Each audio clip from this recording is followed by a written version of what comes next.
Now this sword right here is my favorite out of my whole collection. And our next objective is to soak this overnight.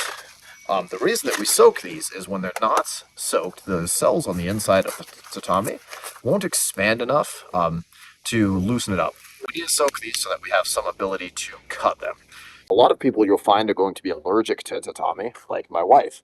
So try to do it in the bathtub, then you're going to have all kinds of problems.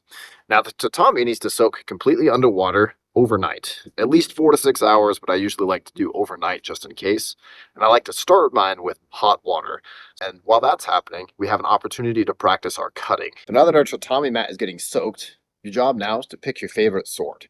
Now, this sword right here is my favorite out of my whole collection. You're not going to be able to find swords that are really good for fencing with being the same as really good cutting swords. So pick a balance between the two of those, or even if you just have a sword, then pick one up and we'll see what happens.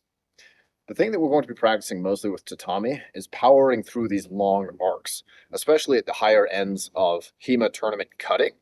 Long cuts through multiple tatami mats is going to be one of the harder feats that we do. So what we're going to do, take your neutral stance, extend your point forward, and start making those cuts. And if they're good, you can hear that sword wind start coming off the end of your sword. If you can maintain that sword wind sound through the entirety of your cut, that will usually be powerful enough, assuming that your edge is good, that it will make it through most tatami mats.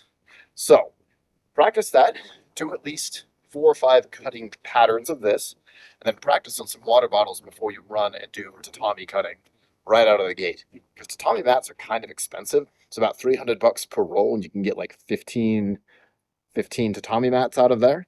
And if you want to be doing double rolls, then it gets very expensive. So it's a pretty expensive cutting medium, but it's one of the better cutting mediums to test pretty much everything that you'd need to for a sword cut. So practice on some water bottles. Make sure that you have at least the basics of cutting down before you try. Because one of the most depressing things that you can see is when you go to these tournaments and it's the first time somebody's picked up a sharp sword and they're going for those cuts and they're woo, ha, ha, ha, ha, thunk, and it sticks in the tatami mat. It's very, very depressing.